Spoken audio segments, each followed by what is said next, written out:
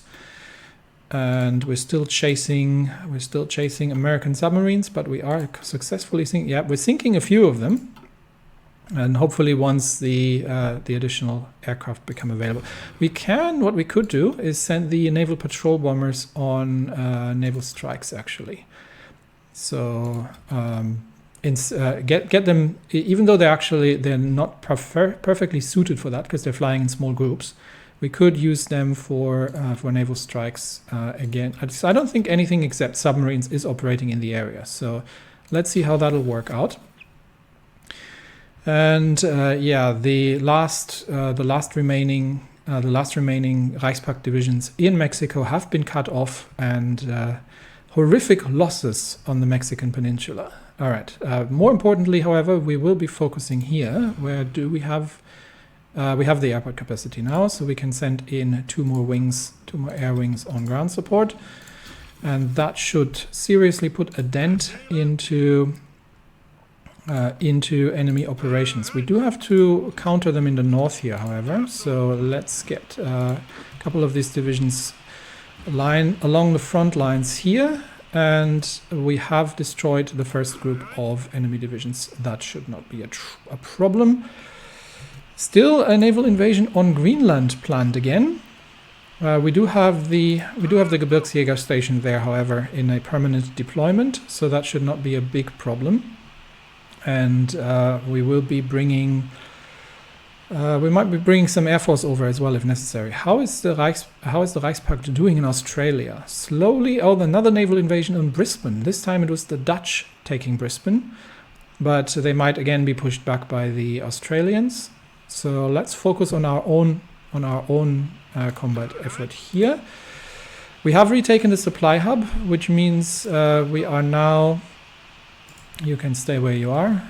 We are now starting to finally see some troop deployment along the lines here, and we can look into further offensive operations. Let's see. The next core supply position would be in the south here, so that's probably where we want to concentrate our efforts.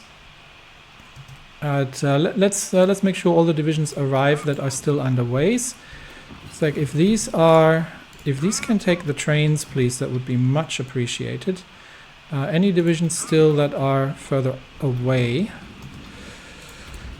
do that as well. All right, we have completed the dual purpose batteries, so I think we are ready to design a new battleship.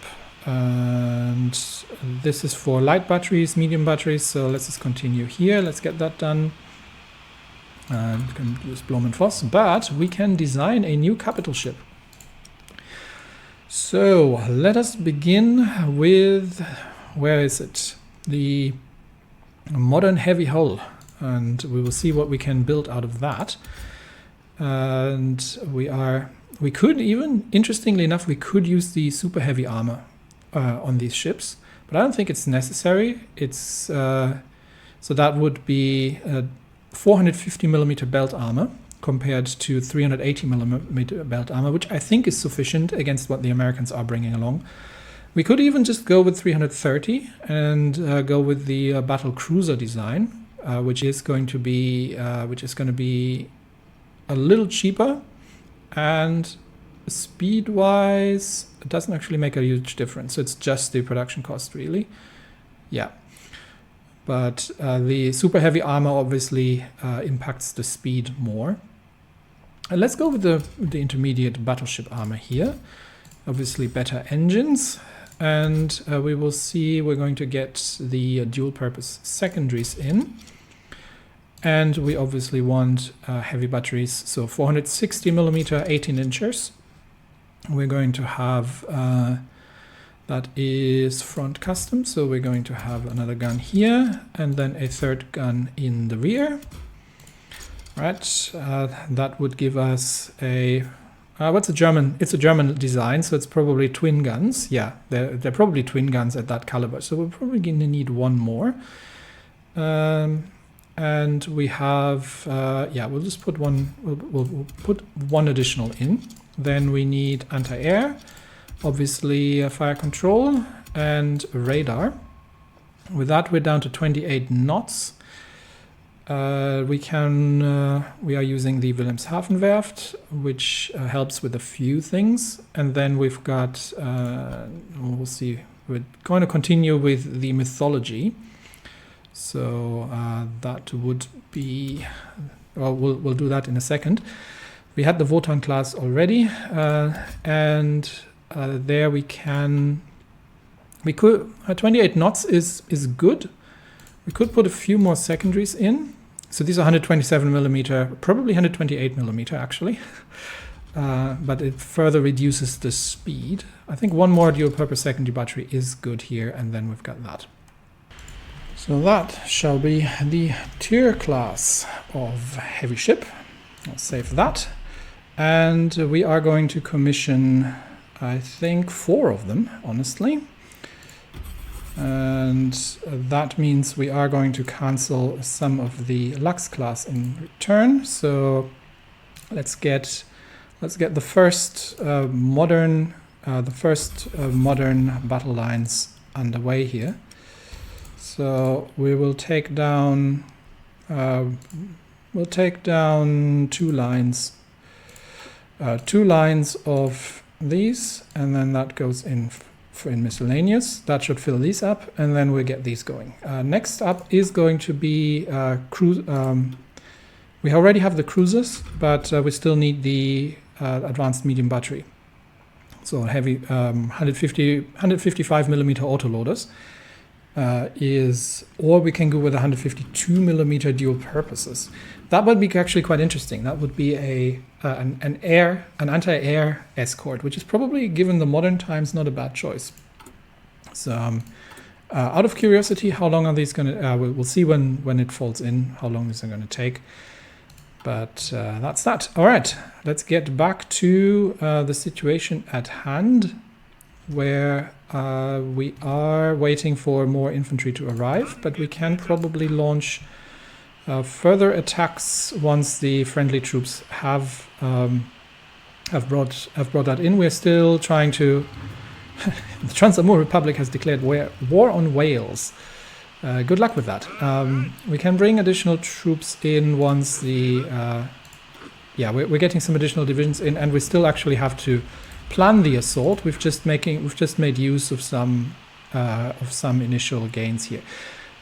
That brings up the question. We could have sent tanks, but it would have been very obvious. So because officially this is a police action, so we are not bringing tanks. The other question becomes, actually we do have apparently not enough resistance in England. So the English resistance in the Union of Britain isn't actually that high, but the French resistance is quite high still. So in fact, we don't actually need the troops in England. So we can remove that, and we can get these divisions positioned in France instead. So let's bring some more divisions into France. That should do it. And that hopefully gets me to the point where we are central France. Does it mean Ile-de-France, or does it just mean Ile-de-France, or does it mean just the area? We will find out. We don't have the 30 political power for that anyway. All right, so back to combat operations, where I think front lines are now stabilizing, and we are seeing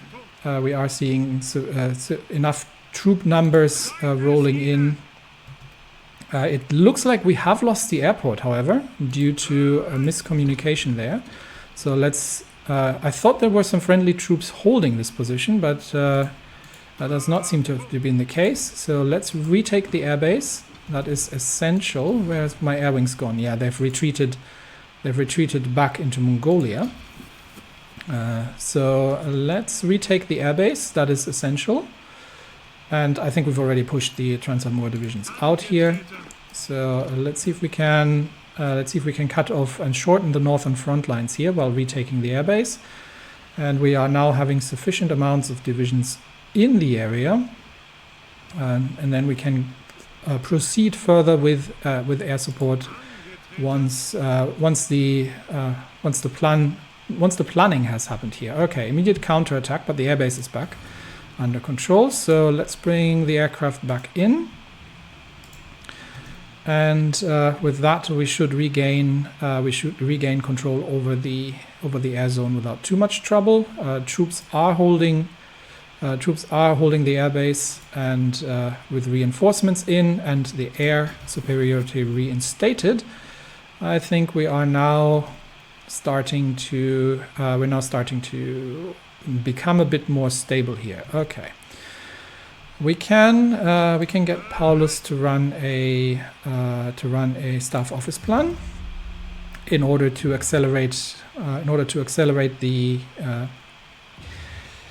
planning for all offensive operations. And the Transamur divisions are still pushing in the north, so we could potentially cut off some more divisions here. So let's see if we can get the 6th Königliche Württembergische to assist with cutting off one of the Transamur divisions in the north. They have now declared war on Scotland, and yeah, I think they will see the error of their ways relatively quickly. The supply situation now that we're holding here shouldn't be too bad. But this territory would also not have been very effective for tanks. Here we have an option to run a rapid advance and cut off the northern flank completely. So that's probably something we'll do once the planning has completed. Let's get that all underway. In the meantime, yeah, the remaining troops in Mexico have not fared well. And I think the losses that the Reichspakt has taken on this have been probably relatively catastrophic, to be honest.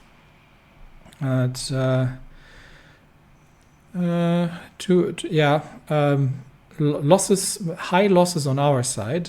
Who has taken the most losses here? It's Mexico, and then just various the Netherlands. Ireland, oh yeah. Sweden, oh, that's a lot, yes. Belarus, Cuba has taken catastrophic losses here as well. So things not been going well. How's the Australian occupation coming along? Seems to have sort of stalemated. The Dutch are holding still Brisbane, but the German East Asian troops appear to have mostly stalemated. They're obviously not going to... they are in control of the northern areas, but it's the eastern seaboard that they really need to take. So we'll see how that plays out. And we should have 30. Okay, we still don't have 24 divisions in central France. So which area does count as central France? Let's see if we can find that out. Central France, no. All right, I'm gonna have to do some research to why it is complaining here, because I definitely have more than 24 divisions in the area. Or does it mean France needs to have 24 divisions in the area and not me? That could be as well. So it might be that our French, our French puppet does not have sufficient divisions in the area, because they are, I don't know how many divisions they actually have. They don't have any. So if that's the case, then that's going to be a little tricky. But I'll see what I can find out. Right, so I haven't found anything about this mechanic, but what I'm assuming here is that it is France that needs to train divisions. And that means they have the material to train divisions, they are just not doing it. I'm not sure if that's a bug, or so they do have 400,000 manpower. they have the material, but they're not deploying any divisions, which means I can't take this decision to root out French partisans. Now I could send a troop surge to France to give them additional manpower and equipment. Maybe this is for some reason a prerequisite. So let's do this one and see if that assists the French in actually training their own divisions, which we can then use to root out resistance. Odd mechanic that, but it is necessary in order to stop the occupation problems that we're having. All right, and troops are Irish troops are getting overrun here by Transamur divisions, but the 94th Infantry is on the way. And with that, I think we are... How far along are we with planning? I think most of the divisions here are fully planned, yes. So let's begin an assault north and see if we can manage to push through towards the coast. We're facing 3 enemy divisions, but that should... we're a bit over width, but these are experienced divisions with air support. I think we should be able to push through them without too much trouble. And then we will cut off the whole northern flank here, and I think that should also, that should completely cut them off from supply as well. So as long as the airbase remains safe, that is an essential position here. And we are attacking along the northern front as well. So pushing through here, just having to keep an eye on the combat casualties because things not going well.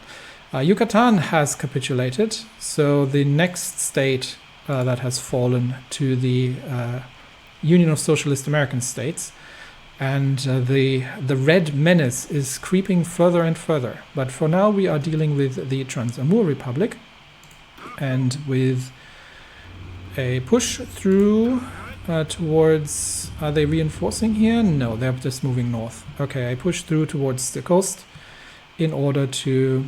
And the defense has held there by the looks of it. So let's see if we can shrink the front lines while they are trying to move. As long as they're not trying to escape while we are moving in. We don't have much information about movements in the south. Then once we've cut off the northern flank, destroy the troops there, and then we can continue with the push south and retake the old airfields. Okay, we've got them on the run. We've got the Königlich Sächsische Infantry moving north, and I think they haven't realized yet, in what a dire situation they are. There are divisions here that are trying to... we're going to set the 925th on a diversionary operation to ensure that the enemy remains in the southern mountains, and we can make our way through. And we can potentially start launching attacks in the south as well while they're busy in the north. So let's see if we can manage to, with some support, if we can manage to break through and encircle more divisions here. Cut them off. The planning is definitely helping. So we've got a 54% planning bonus here from the doctrinal setup. Talking about doctrines, I think we can get another. Yeah, we've got the army XP, so we can get the night assault tactics, which is going to greatly help with these sort of things. And now the question is, can we... No, they're still reinforcing. We still have to maintain the assaults in the mountains in the south, but so 925th has failed to maintain, such that the Königlich Sächsische can make their way through, and they might be reinforcing in the north before we get there. Let's see. They are. I don't think we can. We can pin the troops here as well. So 919th on the diversion, and the Königlich Sächsische is going to be in the area of operations in a second here, and then we can move north and finish off the enemy divisions. There we go. Okay, so we can stop the diversionary attacks, and we can, although I think that attack has actually been successful, so immediate counterattack from the Transamur divisions, but they are now cut off in the north, which means that we can begin cleanup operations, and we are going to launch instant assaults here with assistance from the somewhat cut off troops from supply-wise in the east here, but we are securing the southern flank of this as well. Transamur divisions already being pushed back, and from there on we can start a consolidated move northwards. We are starting to get divisions in the northern areas ready here as well, so it's not a problem. Greenland naval invasion still being planned by the Americans, but we shall see what they will eventually come up with here. Red Canadian troops might be joining that as well, so we'll see who is. Colombia is probably the next one under attack. We will see how South America is holding up there, but for now we have relatively good air coverage. The enemy and the few biplanes they had in the air have been defeated, and we have the tactical bombers to assist with any kind of offensive operations. And that should allow us, let's speed this whole thing up a little bit, that should allow us to finish this off rather quickly. Small caliber armor piercing shells are done, which means we can go for the 130mm rapid firing. And we are going to go with Blumenfoss again. And that's once the modern lightship's done, we can get an improved destroyer design. And 56. But yeah, we still can't do this because the French aren't deploying anything. So we'll do the troop surge. We'll see if that will entice them to deploy divisions. So let's already clear out the northern sections here. And we'll clean up the encircled Transamur divisions, and then we will sweep south. Oh, one of our divisions has got cut off. I haven't been paying attention here. That is, yeah, that's what I get for not paying attention. We've got two divisions that have been somewhat cut off here. We might just want to reconnect. So let's do that. Let's reconnect the troops. And I think the Transamur divisions there, yeah, they have been defeated. So pin them in the north, reconnect the position in the south, and then we'll deal with that in a more structured manner while I was focusing on the northern operations. We have friendly troops in the area here. I think we've broken through, so let's see if we can use the momentum to push in the mountains here. And clean up the behind the enemy front lines.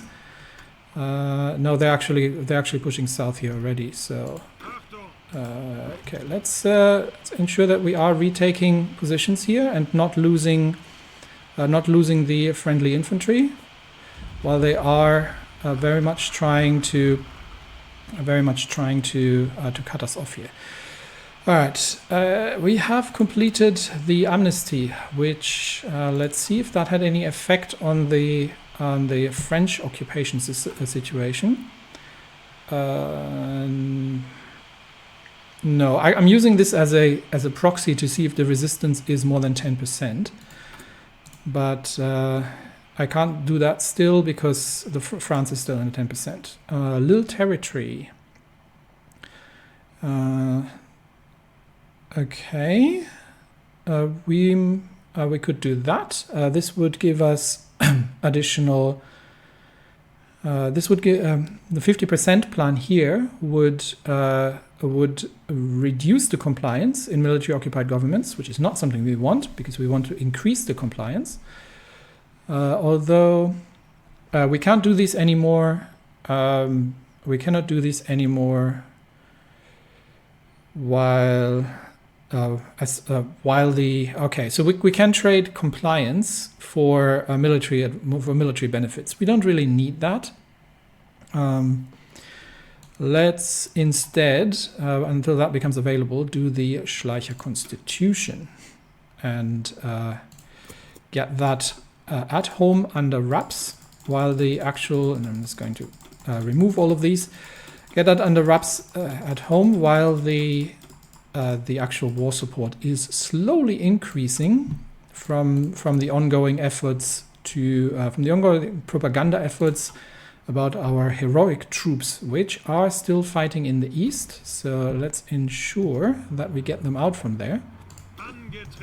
And I'm going to slow that right down because I do tend to lose track of things when I'm not when I'm running it too fast. So troops are reconnected, okay, and that means immediate counterattack. We should be able to hold that. So I think we'll hold out there until we've cleaned up the northern positions. So let's keep the attack running and destroy the northern occupation force there, and then yeah, we're already clearing out in the east as well. And we can probably yeah, we're holding this. We can use one division to further liberate occupied territory in the south, but we have to make sure that we are holding the front lines. I think all of Paulus's divisions should be on the lines at this point, plus some friendly troops as well. So that works out. We are isolating the. We'll see if we can overrun them. We are isolating some Transamur divisions in the north here. And we actually have friendly troops landing in the south and assaulting Vladivostok. Meanwhile, yes, the occupation is becoming an increasingly irritating political problem. Occupation of our syndicalist enemies continues. The Second Weltkrieg led to the destruction of local agriculture, and our hardline occupation policy has hardly helped matters. So our commanders have requested additional food relief. One of our industrial zones will thus be dedicated to the preparation of food packages, which is costing me 10 political power and 2% war support. Very unfortunate, again, because war support is what I'm working on. We will have to see if once the troop surge is done, if the French are not actually deploying any divisions, and that is why I can't use then I might have to help them along a bit, annoyingly. That at that point would seem like a bug. Let's see how that situation is going to play out. Here we are somewhat stretched, but still making advances. There's a supply hub. So that's actually the essential position. Let's take the supply hub. Lines are a bit stretched, but are holding. Let's see if we can take. No, we might be able to take it, but no, I think they're reinforcing there. So let's ensure that we have troops in the positions there, because we are because the friendlies have cut us off there. We do need to secure the northern flank of this area. Otherwise, we will be potentially in the risk of being cut off again in the south.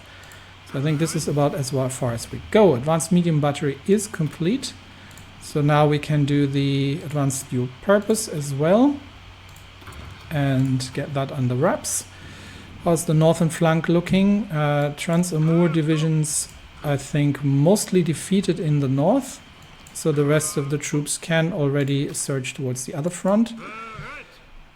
And I think the one division that we have here should be enough to deal with the last remaining Transamur troops.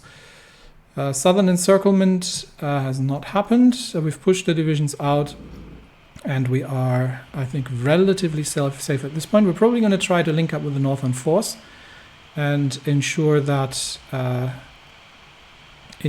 we are cutting off a few more troops here.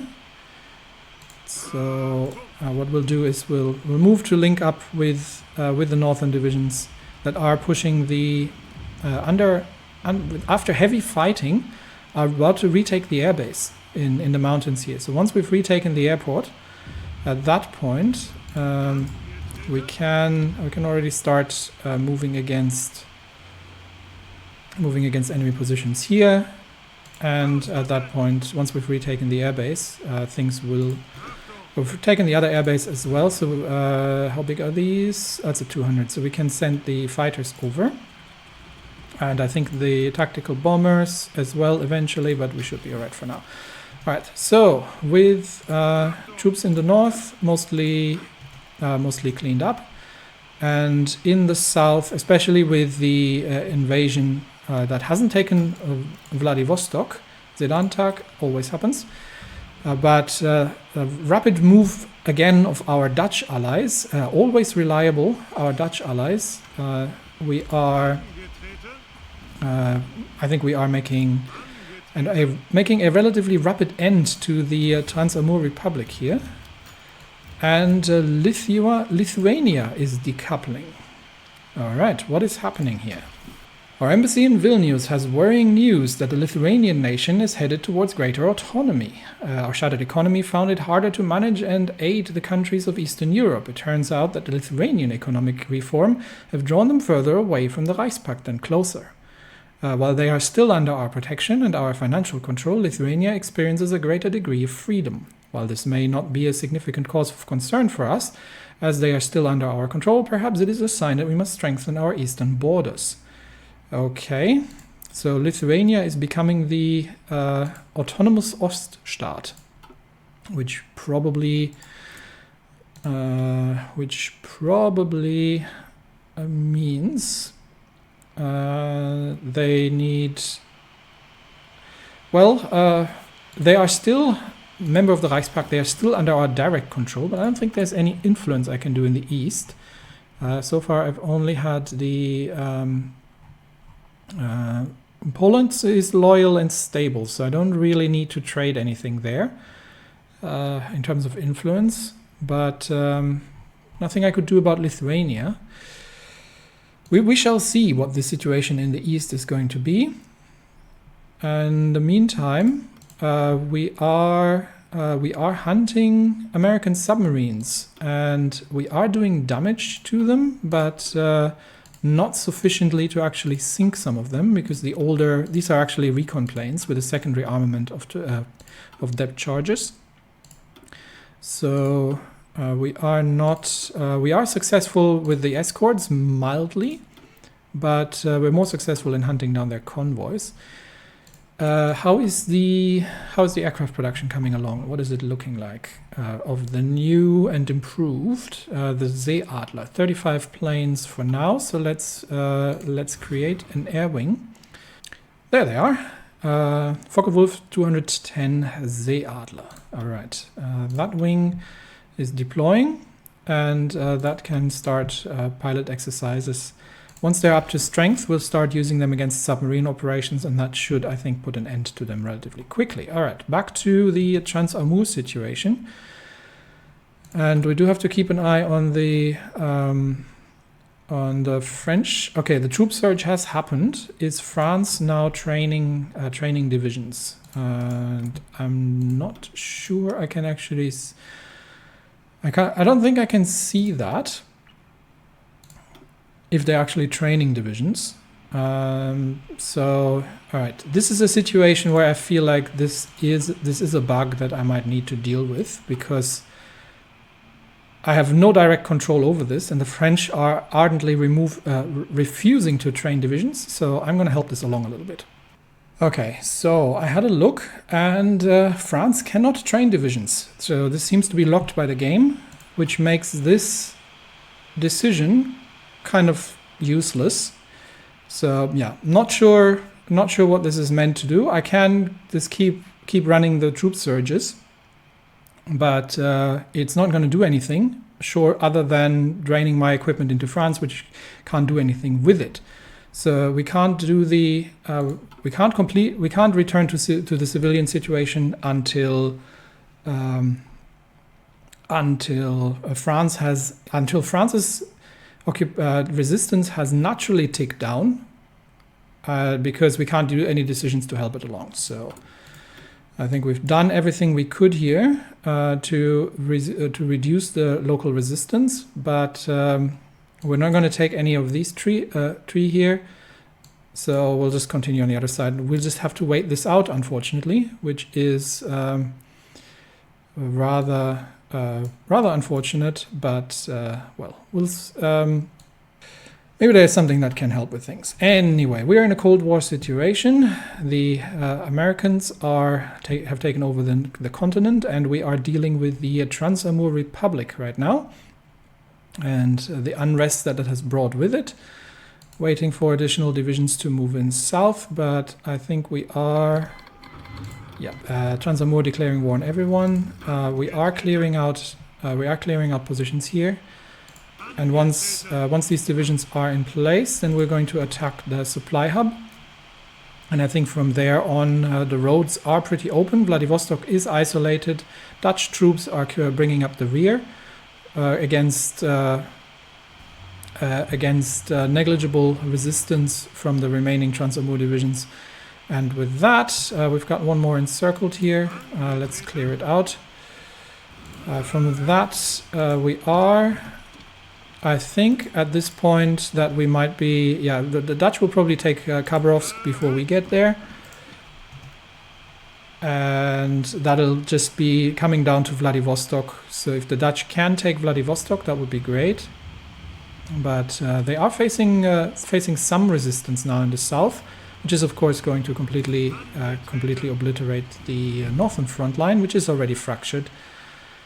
And the troops are moving there. All good. We've got some potential to move in the north, but we are a little short on supply here. That's where there's the supply base. Okay, so once we have taken the supply base there. We might actually force the supply base here first. Yeah, let's do that. Supply position coming under attack, and I think now the front lines are in a reasonable state that I can actually speed this up slightly. All right, supply base about to be taken, and from there on. Yeah, we have taken both supply hubs. I think one, and there's one in the north here at the edge. But Khabarovsk is now under assault. However, cross-river attacks of exhausted out-of-supply divisions not a good idea. Let's cleanse the north bank of the river first, and while the Dutch are bringing in reinforcements from the south, and we are bringing in additional troops as well. And the Transamur Republic keeps declaring war, but Modern Light Hull is finished, which means we can design ourselves a new destroyer, and potentially let's get better carriers underway as well. So carrier hull, we've got Blom & Voss, which I think only has there's a few left, so we can take this one. All right, Blom & Voss is for escorts, so it's not relevant what we're taking there. Okay, yeah. So next episode we'll be designing a new light ship, which I think we will stop producing. We will stop producing the. We will stop producing the fleet escorts at some point and focus on modernizing. Focus on modernizing the fleet overall. We are not yet in supply because the railway lines aren't connected yet, so we'll wait and hold until that's the case. So let's leave divisions in their positions until supply is taken, but we can potentially take the port in the north. And we'll just have to wait out. We'll just have to wait until the railway lines have caught up. That is going to take another few days potentially. This should actually be there. It is connected. Okay. And the Schleicher Constitution. I think with that we can end the episode. Schleicher Constitution is completed. So let's go back to Germany. The Second Weltkrieg has been won. For a second time, the Imperial German army has vanquished opponents on the west and on the east, and this time enshrined its hegemony over Europe for good. Having led the empire during its darkest hour, the Reichskanzler Kurt von Schleicher thus earned everlasting fame and a place in the pantheon of German heroes, a position he immediately put to use for his advantage. He should not waste his immense political capital, not when his status as a war hero would allow him to finalize the creation of a stronger, more consolidated German empire without any protest. A session of the Reichstag has been called, where, thanks to endorsement from much of the political spectrum, Schleicher acquired an enormous majority for constitutional changes, and thus he presented a list of amendments drafted by a team of jurists led by Carl Schmitt, Hans Luther and Wilhelm von Gale, which would dramatically restructure the constitutional framework. The Bundesrat was to be abolished at last, replaced by the Ständekammer, the Chamber of Estates, a corporatist upper house composed of representatives from professional organizations. So instead of having the traditional two-chamber democratic setup, we actually have an industrial representatives. I would say that's almost like a conclusion of the syndicalist idea and an imperial spectrum. So because these are representing professional organizations rather than just anarcho-syndicalists who are trying to run things bottom up. The powers of the states were drastically weakened and the central government assumed a superior position over them, as it should be, but the civilian cabinets were not free from control either. An infamous clause was added to the constitution which effectively allowed the supreme command of the Heer to veto a cabinet member's appointment, thus giving the military an immense amount of control over civilian policy. This is something I'm not particularly fond of, but I can see how von Schleicher, as a military man, gets there. Generally, a separation of military control over civilian manners is a good idea, but that sort of gives it a bit of a drift towards a military dictatorship. The dreams of the centralizers were achieved at last. The meddling and complaints of the states would now never be able to hold back a powerful central government in Berlin. But at what cost? And that has, I think, significantly increased. Yes, the Deutschnationale Einheitsfront is at 69%,